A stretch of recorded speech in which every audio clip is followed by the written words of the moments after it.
다니엘서 8장 펴주시면 감사하겠습니다.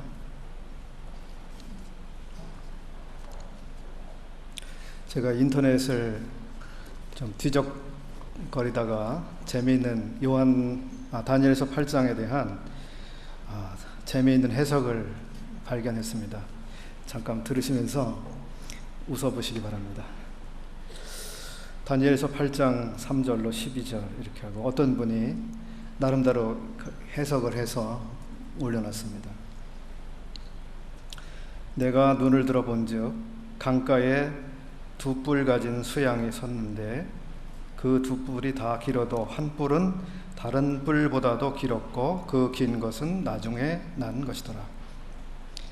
이것을 내가 눈을 들어본즉 강가에 두 뿔 노태우, 김영삼 가진 수양 전두환이 섰는데 그 두 뿔이 다 길어도 한 뿔, 김영삼은 다른 뿔 노태우보다도 길었고 그 긴 것 김영삼은 나중에 난 것이더라. 내가 본즉 그 수양 전두환이 서와 북과 남을 향하여 받으나 동쪽 경상도에서 나타남. 그것을 당할 짐승이 하나도 없고 그 손에서 능히 구할 이가 절대로 없으므로 그것이 임의로 행하고 스스로 강대하더라. 이렇게 해가지고요. 하여튼 계속 써내려갔어요. 그러면서 이제 지금 나중에는 이렇게 말하고 있네요.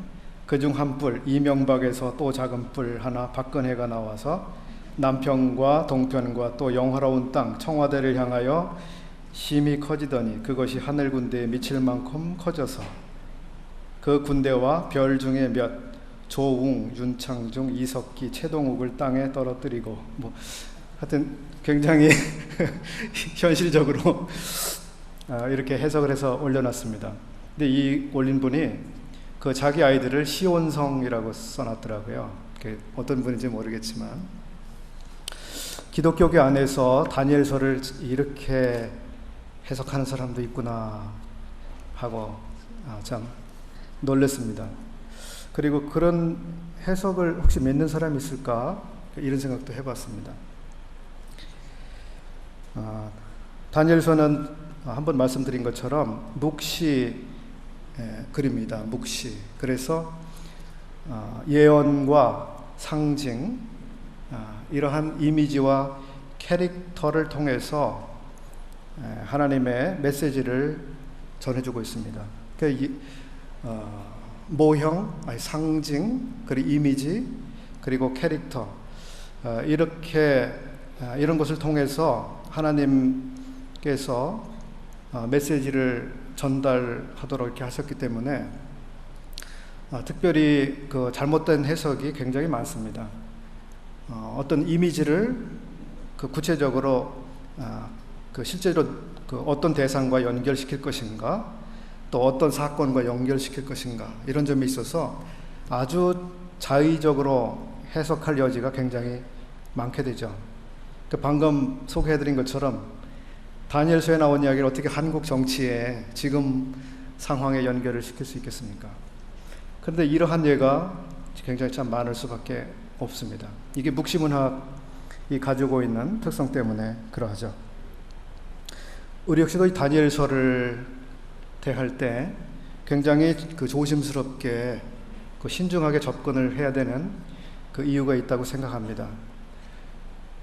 근래에 무리를 일으켰던 구원파를 비롯해서 많은 경우에 예수 그리스도께서 다시 오시는 때에 대해서 잘못된 해석이 계속 있어 왔고 많은 사람들이 거기에 농락을 당했고 결과적으로는 종말에 관한 이 하나님의 계시가 잘못 해석되어지고 또 신뢰를 잃어버리게 되는 이런 결과를 가지고 왔습니다. 저희도 참 조심을 해야 되는 부분이라고 생각을 합니다. 다니엘서 8장은 1절부터 14절까지 다니엘이 본 이상을 기록하고 있고 15절부터 마지막 절까지는 그 이상에 대한 해석을 기록하고 있습니다. 다니엘서 8장 1절은 나 다니엘에게 처음에 나타난 이상 후 벨사살 왕 3년에 다시 이상이 나타나니라. 벨사살 왕 3년에 본 이상이 이제 8장의 기록이고, 처음 나타난 이상은 바로 7장의 기록입니다. 그 7장 1절은 바벨론 왕 벨사살 원년에 바벨론이 이상을 받은 기록입니다. 이 사건을, 이 두 이상을 보면 7장은 지난 시간에 본 것처럼 네 짐승 가운데 그 네 번째 짐승, 즉 로마를 중심으로 다루고 있습니다. 8장은 이제 메대와 바사 그리고 헬라를 중점적으로 비춰주고 있는데, 시대적으로 보면 8장에 일어나고 있는 이 제국들이 먼저 오게 되는 제국들이고, 7장에 나오는 로마 제국은 그 나중에 이어지는 제국인데, 하나님께서 다니엘에게 보여주신 이상은 나중에 나타날 제국의 이상을 먼저 보도록 하셨습니다. 왜 그러셨을까 하는 생각을 해보게 되죠. 근데 저는 아직 깨닫지 못했습니다. 왜 그렇게 하셨는지. 한번 성도님들 생각해 보시기 바랍니다.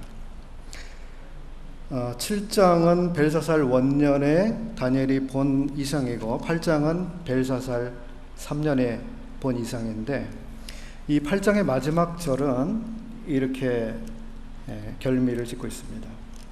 이에나 다니엘이 혼절하여 수위를 앓다가 일어나서 왕의 일을 보았느니라. 왕의 일을 보았다는 것은 그 왕의 신하로서 국가의 사무를 처리하고 있다, 이런 의미죠. 킹즈 비즈니스라고 표현이 되고 있습니다. 아시는 것처럼 다니엘서 5장이죠. 5장에서 그 벨사살 왕이 대연을 베풀고, 느부갓네살 왕이 예루살렘 성전에서 빼앗아 온 그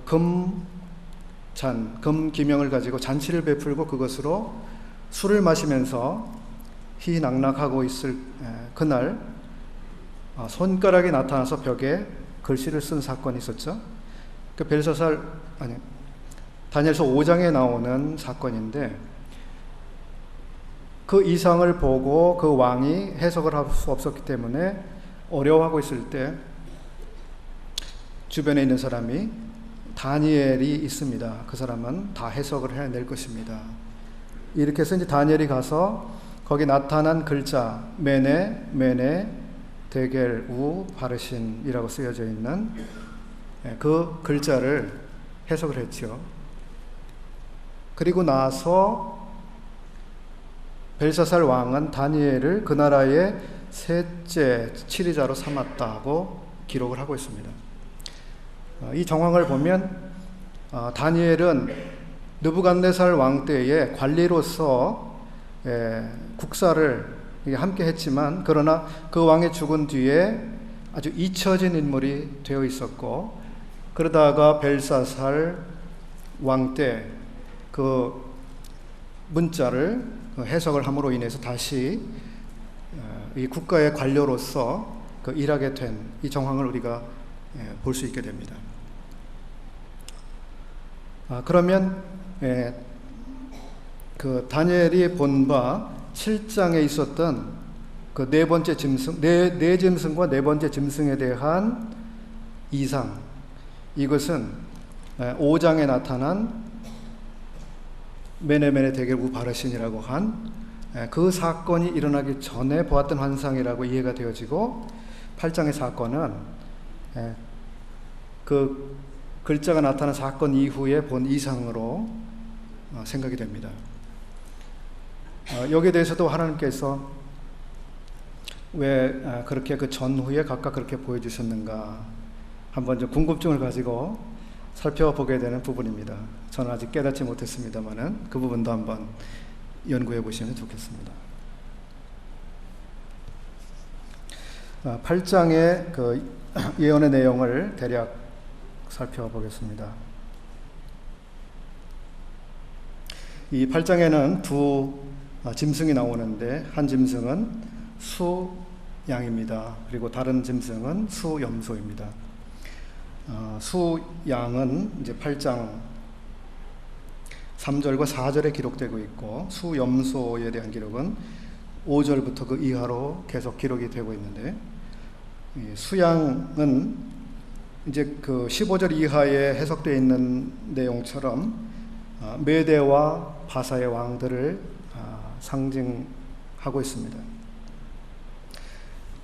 그리고 수염소는 헬라 왕을 가르쳐주고 있습니다. 여기 수양의 특징이 나오고 있습니다. 수양의 모습과 특징이 3절과 4절에 나오고 있습니다. 그리고 5절 이하는 이제 수염소가 어떻게 수양을 공격을 하고 짓밟고 한 이런 사건들과 아울러서 그의 특징이 나타나고 있습니다.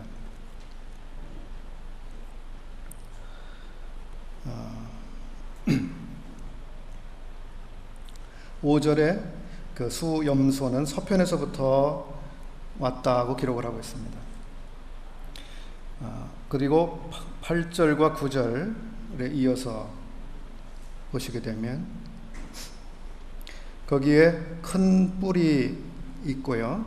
그리고 현저한 뿔 넷이 그 뒤에 또 나타나고 있습니다.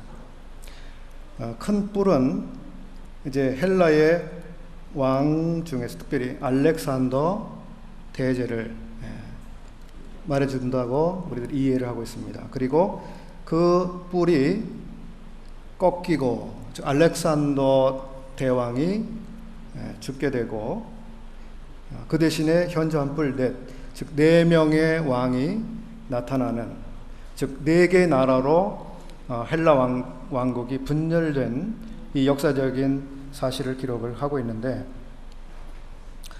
이것은 마게도니아와 트라키아와 시리아와 이집트로 분열된 이런 상황을 말씀해 주고 있습니다. 그리고 현저한 뿔 넷이 사방을 향하여 났고, 9절에 그중 한 뿔에서 또 작은 뿔 하나가 났습니다.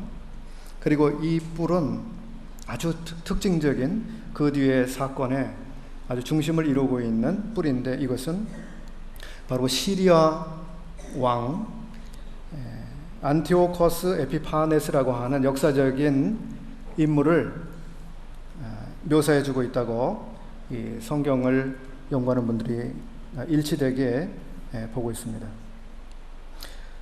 이 왕은 BC 175년부터 163년까지 통치했던 그 시리아 왕입니다.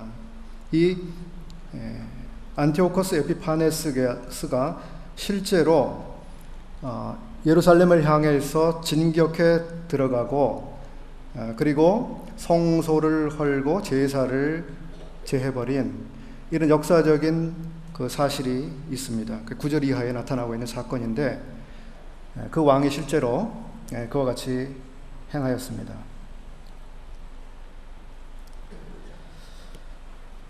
그런가 하면 그 왕 안티오코스 에피파네스는 역사 속에서 그와 같은 일을 행했을 뿐만 아니라 앞으로 나타날 적 그리스도의 모습을 또 예언해주고 있는 그 이중적인 면의 그 인물이라고 우리가 볼 수가 있습니다. 이 인물에 대해서 뒤에 또 자세히 살펴보겠습니다.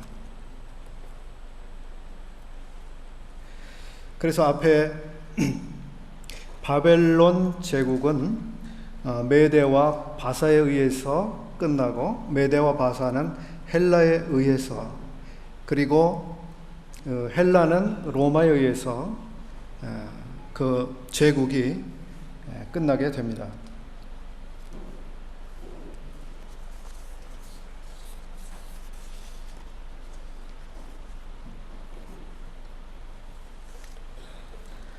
어, 8장 4절로 이제 돌아가서 수양의 특징, 특별히 그의 인격적인 특징을 살펴보겠습니다. 내가 본즉 그 수양이 서와 남과 북을 향하여 받으나 그것을 당할 짐승이 없고 그 손에서 능히 구하리가 절대로 없으므로 그것이 임의로 행하고 스스로 강대하더라. 여기서 보시면 이 수양은 여러 지역을 향해서 들이받고 있는 아주 공격적인 양임을 알 수가 있습니다. 우리가 일반적으로 양에 대해서 생각해 볼 때 양은 누군가를 공격하지 않는다고 알고 있습니다. 아주 수동적인 동물로 알고 있잖아요. 누가 공격을 하면 그대로 공격을 받을 뿐 반격을 하지 못하는 온순한 동물로 우리가 알고 있습니다. 근데 여기 나타나고 있는 이 수양은 이 평범한 양이 아니라고 하는 것을 우리 금방 알게 되죠. 아주 공격적인 양입니다. 여러 지역을 향해서 치받고 들이받는 양입니다. 이것은 여러 지역에 대한 이 영토를 차지하기 위한 이 탐욕에 사로잡힌 특징을 나타내주고 있습니다. 이 양을 당할 짐승이 하나도 없다 이렇게 말씀하고 있습니다. 그만큼 어떤 군사력으로도 이 막아낼 수 없는 아주 강력한 군사력, 강력한 외교력, 강력한 경제력을 가지고 여러 나라들을 압박하고 공격해 들어가서 아주 항복을 받아내고 제압해버리는 이와 같은 특징을 우리가 볼 수가 있습니다. 오늘날도 우리나라가 얼마나 많은 그 위기를 경험하고 있습니까? 조선 말대의 상황처럼 지금 외교적으로 이 국가와 국가 사이에서 우리가 선택할 수 있는 방법이 많지 않아 보이는 아주 강대국들이 우리에게 상당한 위협이 되고 있습니다. 그리고 이 시대는 무엇보다 실리가 지배하고 힘이 지배하는 국제사회라는 것을 누구도 부인을 못하고 있습니다. 힘이 지배하고 있습니다. 달리 말씀드리면 짐승이 이 시대도 지배를 하고 있습니다.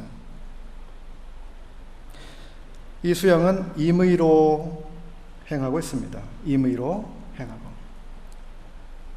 임의로 행한다는 것은 자기 멋대로 하는 것을 말하죠. 자기 멋대로, 자기가 하고 싶은 대로 하는 것입니다. 이것은 이 인격이 참으로 자만한 인격의 소유자라고 하는 것을 생각을 해보게 됩니다. 야고보서에서 이런 말씀이 생각났습니다.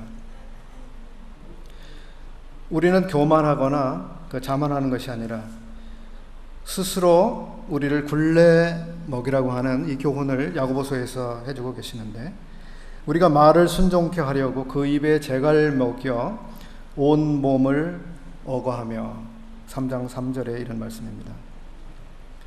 그래서 우리는 임의로 행하는 이런 사람이 아니라 하나님의 말씀에 의해서 통제가 될 줄 아는 이런 사람이 되어야 할 것을 주님은 교훈을 해주고 계십니다. 짐승은 이와 반대입니다. 그리고 이 수양은 스스로 강대하더라고 기록을 해주고 있습니다. 스스로 강대하더라.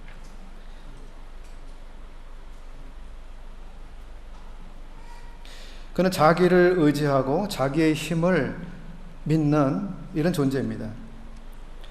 시편 1편에 이런 말씀이 있죠. 복 있는 사람은 오만한 자의 자리에 앉지 아니하며, 이런 말씀이 있습니다. 우리는 오만한 자리에 앉지 않는 것이 얼마나 복된지를 배워왔습니다. 그리고 더 계속 배우겠죠. 오만한 자의 자리에 앉는 것, 이것은 죄인의 특징입니다. 그리고 여기 나타난 이 짐승의 특징이기도 합니다. 우리 시대는 강한 사람을 요구합니다. 그리고 능력이 많은 사람을 요구하고 있습니다. 우리가 어떤 지도자들을 기다리고 있습니까? 우리가 투표를 하거나 혹은 어떤 국가적으로 어려운 문제가 있을 때 어떤 사람들을 기다립니까? 그것은 아주 강한 지도력을 가진 사람입니다. 그리고 능력을 갖춘 사람을 기다립니다. 그래서 오늘날 사회는 사람들에게 이렇게 말합니다. 너의 능력을 보여줘. 너의 능력을 보여줘. 너의 능력을 나타내봐. 이렇게 요구하고 있습니다. 너의 능력, 네가 가진 능력. 이것이 우리들이 살아가고 있는 이 시대의 코드죠. 그래서 사람들은 어떻게든 자기의 능력을 키우는 일을 합니다. 자기의 힘을 키우는 일을 하는 거죠. 오늘날 많은 미혼에 있는 분들이 능력 있는 배우자를 찾고 있습니다. 능력 있는 사람. 이것도 할 수 있고 저것도 할 수 있고 이것도 준비되어 있고 저것도 준비되어 있는 사람이 나타나면 제가 결혼을 생각해 보겠습니다. 이런 생각이 많이 들어와 있는 이 시대를 살아가고 있습니다. 하나님께 범사를 의지하는 그 훈련, 하나님께 범사를 신뢰하는 그 훈련, 그것이 되어 있는 사람을 기다리기보다는, 그런 사람을 기도로 구하기보다는 저 사람이 능력이 있을까에 더 많은 관심을 갖고 있죠. 이것은 미혼들에게만 해당되는 것이 아니라 부모들에게도 또 마찬가지라고 보여지고 있습니다. 우리는 자기의 힘을 키우는 시대, 자기의 능력을 키워라라고 말하는 이 시대를 살아가고 있습니다. 이 시대 속에서 우리가 어떤 사람들이 되어야 하는가 깊이 생각해보지 않으면 안 되는 아주 고민스러운 문제라고 여겨집니다. 우리는 오만한 자리에 앉는 것이 얼마나 그 죄인된 것인가를 알고 있습니다. 자기를 의지하고 자기를 과시하고 자기를 키우고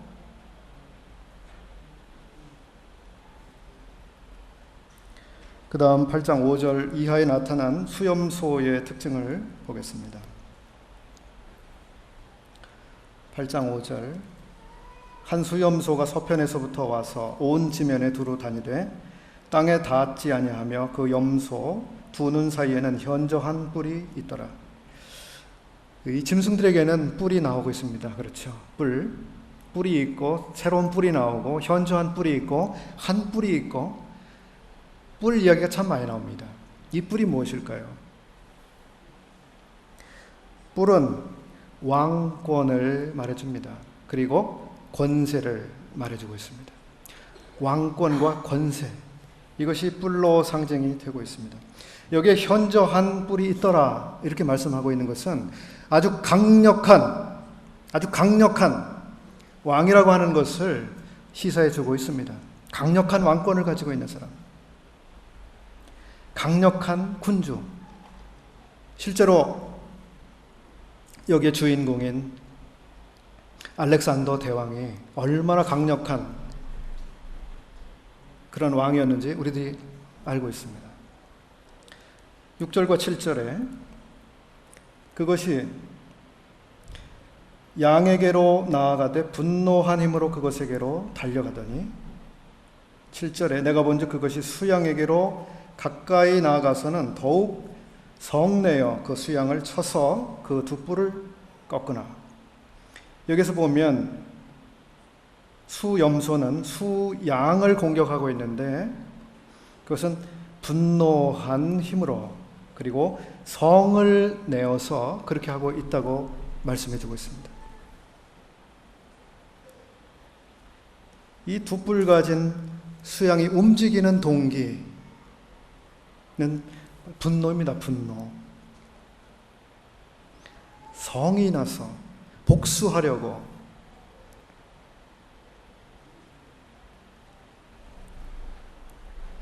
우리는 분노하는 것이 죄가 된다고 배워왔습니다. 그리고 분노가 우리를 움직이게 하는 원인이 되어서는 안 된다라고 배우고 있습니다. 우리는 분을 계속 품고 있어서는 안 된다고 배우고 있습니다. 분노에 의해서 어떤 것이든 하면 그것은 우리에게는 마땅하지가 않습니다. 그러나 여기 짐승은 분노에 의해서 움직이는 것이 특징입니다.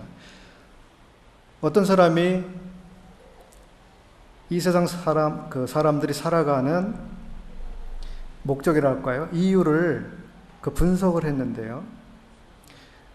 많은 사람들이 불안 때문에 살아간다고 합니다. 불안 때문에. 그리고 또 하나는 분노 때문에 살아간다고 합니다. 즉, 복수하려고 하는 어떤 서운한 생각, 어떤 피해의식, 그래서 그걸 되갚아주거나 분풀이를 하거나 뭔가 피해 보상을 받거나 그래야만 한다고 하는 생각으로 살아간다고 합니다. 이것이 많은 사람들이 그 현재의 삶을 살아가는 이유가 된다고 어떤 학자가 연구해서 발표를 한 일이 있습니다. 분노가 많은 사람들을 사실 움직이게 하고 있다고 하는 거죠. 7절에 또 보시면 수양에게는 그것을 대적할 힘이 없으므로 그것이 수양을 땅에 엎드러뜨리고 짓밟았으나 수양을 땅에 엎드러뜨리고 짓밟았으나 수양을 엎드러뜨린 것뿐만 아니라 밟아버렸습니다.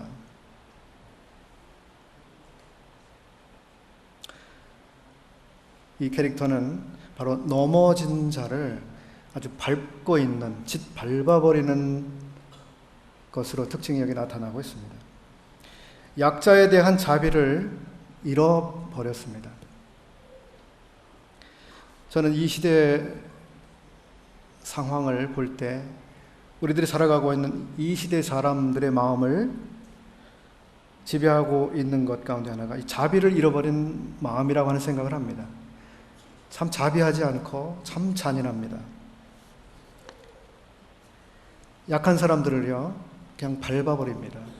아주 모지런하게 만듭니다. 여러분, 오늘날 젊은이들이 가장 두려워하는 게 무엇인 줄 아시죠? 루저입니다. 루저. 사회에서 탈락자, 세상을 못 쫓아가는 자, 낙오된 자, 이걸 굉장히 두려워합니다. 이걸 가장 두려워합니다. 나의 친구들은 저만큼 앞서가고 있는데 나는 완전히 여기서 낙오되고 마는 것이 아닌가. 근데 중요한 것은요, 저희들이 자라나던 그 시대까지만 해도 넘어진 사람이 다시 일어날 수 있는 기회가 있었다고 하는 것입니다. 넘어진 사람을 다시 일으켜 주려고 하는 이 자비가 이 사회의 작동을 하고 있었다고 하는 것입니다. 그러나 지금 이 시대는 자비가 작동을 하지 않는다는 것입니다. 넘어진 자를 밟아버립니다. 루저, 한번 낙오된 사람은 다시 일어날 수 있는 기회가 없어졌습니다. 얼마나 비참한 일입니까? 젊은이들의 마음속에 이에 대한 불안, 이건 말도 못하는 거죠.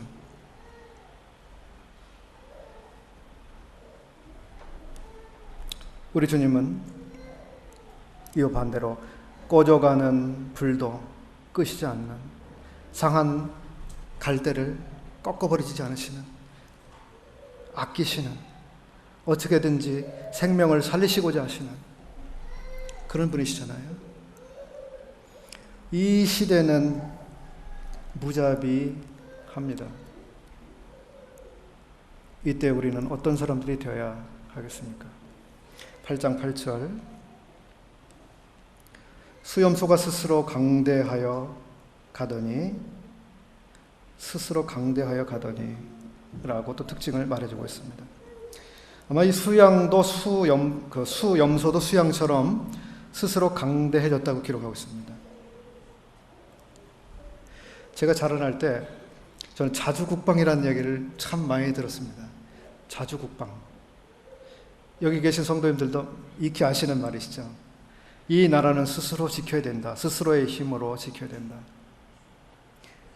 맞는 말이죠. 저는 그래서 그 말을 좋아합니다. 그러나 별로 좋아하지 않는 말이기도 합니다. 스스로 자기를 지키는 게 얼마나 한계가 있는 것입니까? 얼마나 하나님의 방법과 다른 것입니까? 우리 스스로를 지키지 못합니다. 이 나라도 우리 스스로는 지키지 못합니다. 대신에 우리는 범사 여호와를 의지하라고 하는 말을 듣고 있습니다. 많은 은, 금을 의지하지 말아라 하는 말씀을 우리가 배우고 있습니다.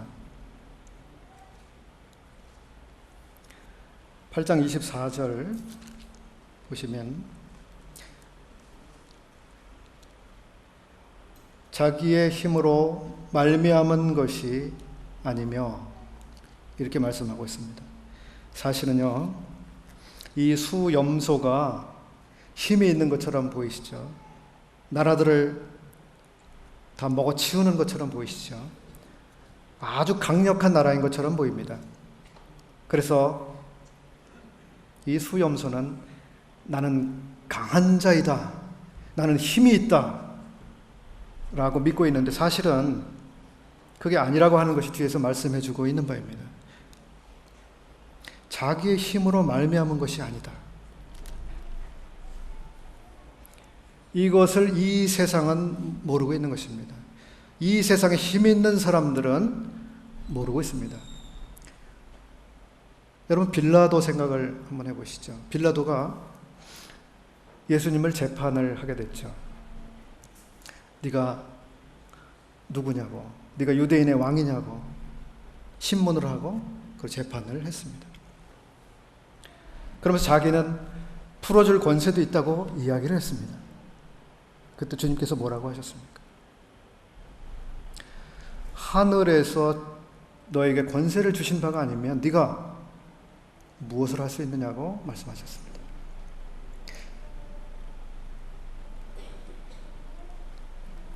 그 총독 빌라도는 자기가 행사하고 있는 그 권세, 권력, 그것이 자기 거라고 생각을 했어요. 그리고 자기가 하고 싶은 대로 다 할 수 있다고, 자기에게 있는 권한은 자기의 고유 권한이기 때문에 얼마든 자기가 풀어줄 수도 있고 처벌할 수도 있다고 생각을 했습니다. 그래서 주님께서 바로 지적을 해주셨어요.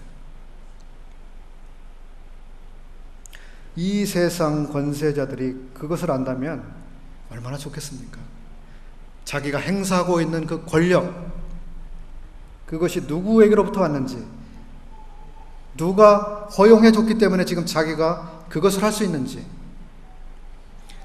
주님을 체포하고 처음에 신문했던 대제사장도 한번 생각을 해볼 수 있죠. 대제사장이 어떠한 권세에서 예수님을 체포하고 그를 신문하고 그를 넘겨주고 그렇게 했겠습니까? 그는 자기에게 주어진 권세가 바로 하늘에서 주셨다고 하는 그것을 알지 못했습니다. 우리 성도님들 가운데 권세 있는 분이 계신가요? 권세 있는 분? 나는 힘이 있어. 나에게는 권한이 있어. 이렇게 처리할 수 있는 권한이 있고 이렇게 해결해 줄 수 있는 힘이 있어. 이런 분 혹시 계신가요? 모든 사람에게는 약간의 권세들이 다 있습니다. 그렇지 않습니까? 부모들에게도 권세가 있잖아요. 자녀들을, 그죠? 가르칠 수 있는 권세를 하나님이 주셨습니다. 우리 모든 사람들에게는 일정 정도의 권세가 다 있습니다. 사회에서, 직장에서, 학교에서, 가정에서. 그 권세가 어디서부터 온 것인가? 무엇을 위해서 그 권세를 주신 것인가? 직장에서 아주 높으신 분 여기 계신가요, 혹시?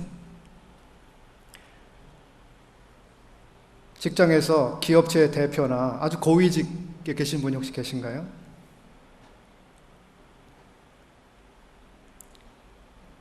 내가 사용할 수 있는 그 권세가 어디서부터 왔는지 우리는 깊이 생각하면서 그것을 무엇을 위해서 어떤 방법으로 사용해야 되는지 이해하고 그렇게 하는 것이 그리스도인다운 것이라고 생각을 합니다. 사도 바울은 그런 이야기를 했습니다. 고린도 성도들에게 하나님께서 우리에게 주신 권세는 사람들을 파괴하려고, 무너뜨리려고, 해하려고 주신 권세가 아니라 사람들을 세우려고 주신 권세라고 이야기를 하고 있습니다. 그는 자기에게 하나님 주신 권세를 이해하고 있었습니다. 그리고 그 목적을 이해하고 있었고 어떻게 사용해야 되는지를 그는 분명히 알고 있었습니다.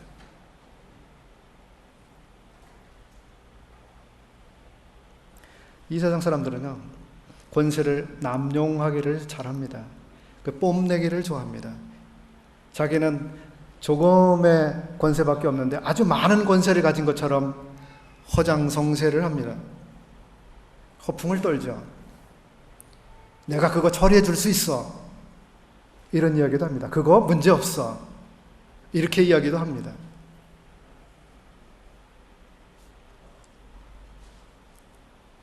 (24절) 말씀 보겠습니다. 그 얼굴은 엄장하며 괴휼에 능하며. 괴휼에 능하며. 야곱이 좀 생각나지 않으십니까? 여기 이 수염소는 괴휼에 능합니다. 사기꾼입니다. 속이는데 아주 명수죠. 그 사람이 접근하면 아주 대부분의 사람들이 속아 넘어가죠. 그에게 이용당하고 맙니다. 괴휼에 능하며. 사기 자격증 1급 뭐 그런 게 있다면 자격증을 많이 소유했을 것 같습니다. 사도 바울은 악한 자를 일컬어서 괴휼의 역군이다 라고 이야기를 한 바가 있습니다. 괴휼의 역군이다. 그는 가장을 잘한다. 그는 광명의 전사로 다가온다.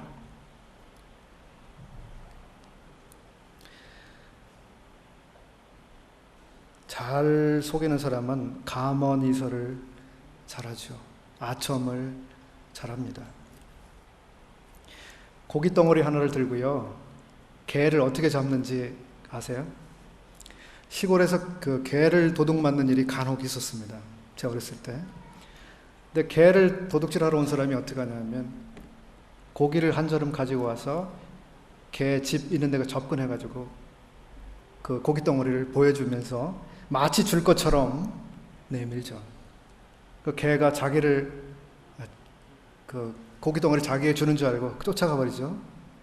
그때 이 개 도둑은 그 고기를 먹기 위해서 쫓아나온 개를 낚아채는 겁니다. 이 괴휼의 역군도 고깃덩어리를 가지고 사람들을 유혹하죠. 마치 그것을 줄 것처럼. 그것이 부든지 권세든지 성공이든지 명예든지 네가 내 말만 잘 들으면 네가 그것을 얻을 수 있어.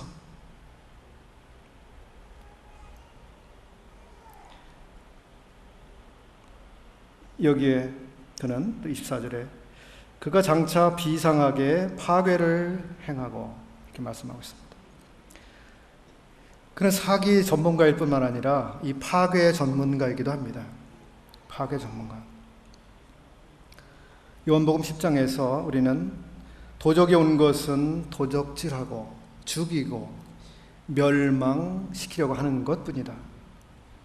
근데 도적이 왜 왔냐 하면 그런 목적에서 왔는데 사실은 몰래 담을 넘어서 들어오잖아요. 몰래.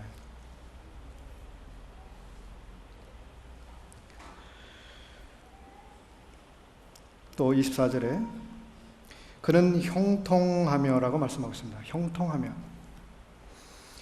이 괴휼의 역군, 파괴 전문가는 아주 형통하다고 말해주고 있습니다. 형통하다. 그가 하는 일은 뭐든지 잘 되는 것 같아요. 그는 하는 사업마다 잘 되는 것 같아요. 그의 가정은 무엇이든지 잘 되는 것 같습니다. 형통합니다. 그래서 사람들은 그를 부러워합니다. 그래서 저 사람을 쫓아가면 잘 되겠지라고 생각을 하게 되죠. 저 사람이 하는 방법대로 나도 해보면 잘 될 거야 라고 생각을 하게 만드는 것입니다. 그는 형통합니다. 어떻게 이렇게 하는 일마다 잘 되지? 어떻게 실패가 없지? 사람들이 그 사람을 쫓을 때는 충분히 그만한 이유가 있는 거 아니겠습니까? 그 사람이 형통하기 때문에 많은 사람들이 그를 따라가는 거죠.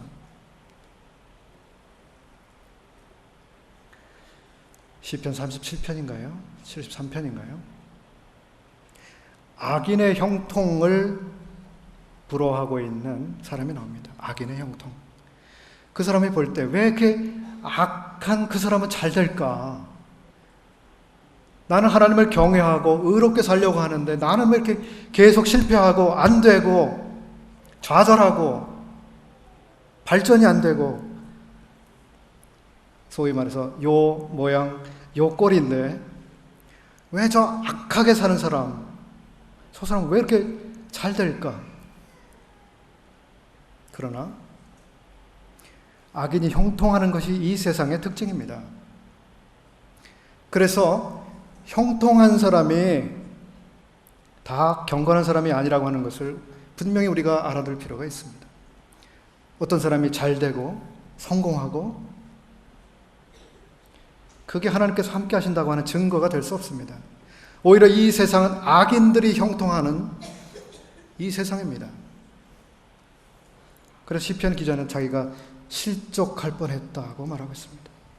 나도 저 악인처럼 저런 방법을 한번 써보면 얼마나 좋을까? 나도 저런 방법으로 한번 살아볼까? 저 사람도 잘된 것처럼. 그리스도인들이 그런 시험을 받게 되죠. 우리는 악인의 형통을 보기도 하고 부러워하기도 합니다.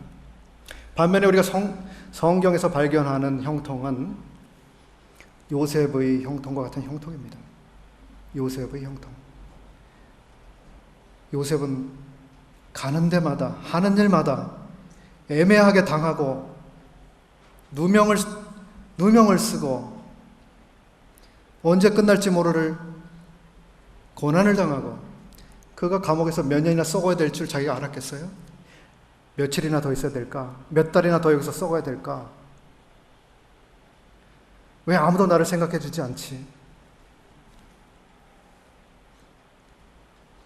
그러나 성경은 요셉이 형통했다고 기록해 주고 있습니다. 형통했다. 그리스도인들이 바라시는, 우리가 바라는 형통이 무엇이겠습니까? 저는 그것이 요셉의 형통과 같은 형통이라고 말씀을 드리고 싶습니다. 사람들은 요셉과 같은 상황을 부러워하지 않습니다. 그렇죠. 부러워하지 않습니다.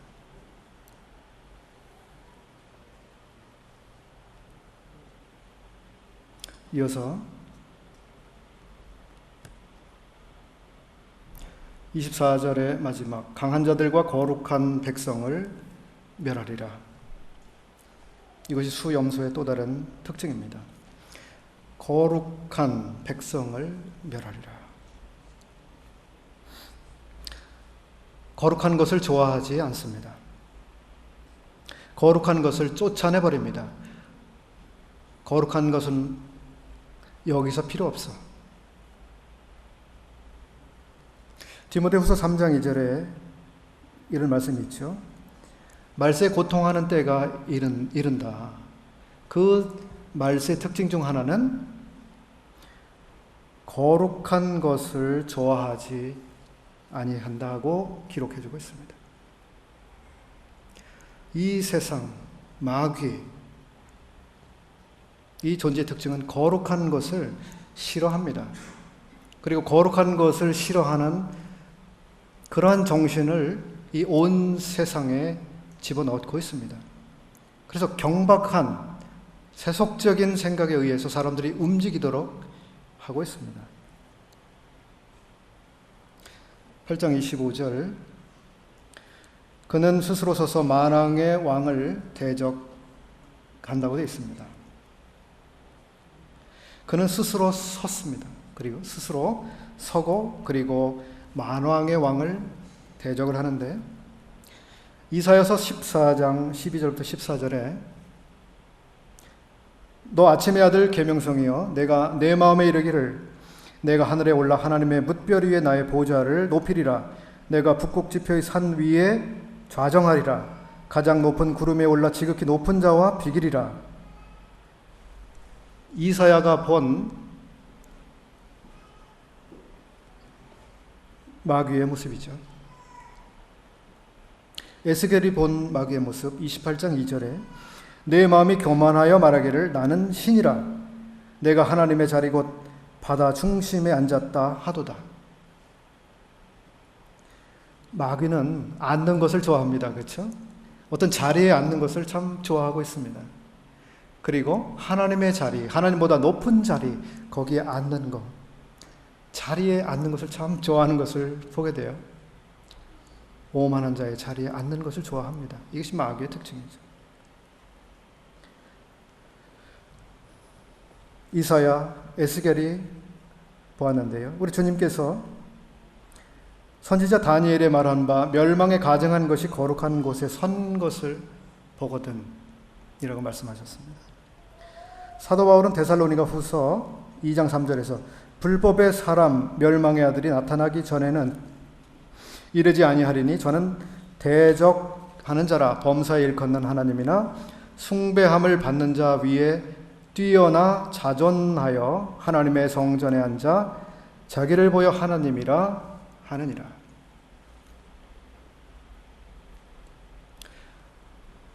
이것이 적 그리스도요 사탄요 마귀의 모습입니다. 자기를 한없이 높여가는 그 사람. 제가 최근에 이제 다니엘서를 생각하면서 느부갓네살에 세웠던 신상을 한번 생각을 해봤습니다. 신상이 세워진 게 몇 장에 나오죠? 예? 찾아보세요. 3장에 나오죠? 3장의 신상을 만들기 전에 2장에 나타나고 있는 사건이 뭐죠? 느부갓네살이 꿈을 꿨습니다. 그리고 그가 꾼 꿈 속에서 커다란 우상을 봤잖아요. 2장에서 나타난 우상은 머리가 금이고 그 다음엔 은이고 그 다음엔 동이고 그 다음엔 철이고 그 다음에는 철과 진흙이 섞여 있는 그런 신상이었습니다. 근데 그 꿈을 꾸게 하신 것이 하나님이었고 그 꿈을 통해서 너의 제국 바벨론은 황금의 시대, 황금의 권력의 시대다 라고 이야기를 했고 여러 시대별로 다르다고 하는 것을 보여주셨습니다. 그 3장에서 그 느부갓네살 왕이 만든 게 신상이었잖아요. 왜 그 사람이 그걸 했을까? 근데 그 신상이요 무엇으로 만들었습니까? 무엇으로요? 금으로 만들었습니다. 금으로. 완전히 금으로 만들었습니다. 제가 그것을 한번 조사를 해봤는데요. 그 신상의 크기는요, 높이가 27m입니다. 27m면 몇 층 건물의 높이가 될까요? 아무리 대략 잡아도 10층 이상이 되겠죠? 10층 이상 되는 빌딩의 높이입니다. 아주 무척 큰 신상임을 알 수 있죠. 그리고 폭이 2.7m입니다. 2.7m. 그리고 이제 이 앞뒤로가 1.3m로 추정을 합니다.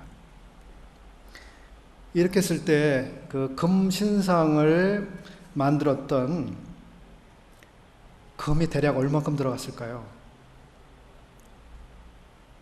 1만 달란트보다 많았을까요? 적었을까요? 1만 달란트. 훨씬 많았습니다. 440만 파운드라고 하는데요. 무게가. 이것은 현재 금 한 돈 가격이 19만 1,950원입니다. 제가 조사를 해봤을 때. 그 계산을 해보면 느부갓네살의 금 신상에 들어간 금의 가격은 무려 10조 2,157억 원에 해당합니다. 1만 달란트보다 몇 배가 됩니다. 3배 이상? 10조 2천억.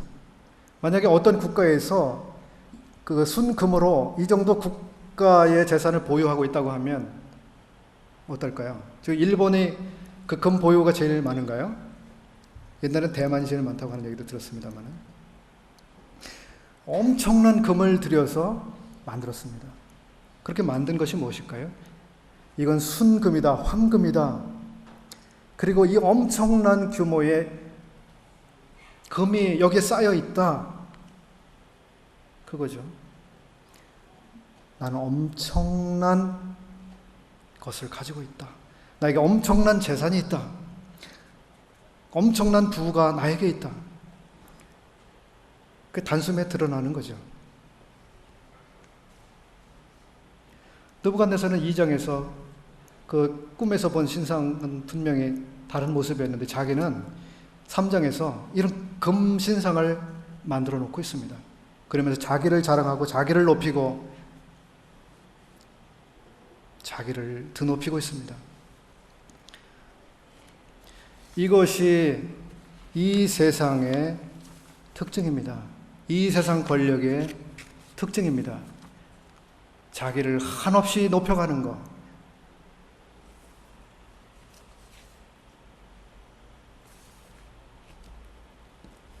(8장 9절부터 14절에) 보시게 되면 이 수염소의 특징이 또 몇 가지 나오는데, 그는 영화로운 땅을 향해 진격해 들어가고 군대의 주제를 대적하고 매일 드리는 제사를 제해버리고 그리고 성소를 헐어버립니다. 그리고 진리를 땅에 던져버리고 있습니다. 이것은 완벽하게 사탄의 모습입니다.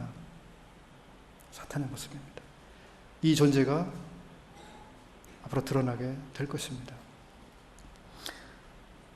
우리는 이 시대를 장악하고 있는 정신과 계속해서 싸우면서 살아가고 있습니다. 이 세상은 더 높아지라고 말합니다. 더 많이 가지라고 말합니다. 더 능력을 가지라고 말합니다. 그리고 그렇지 못한 사람들을 향해서 우리는 나고자라고 말합니다.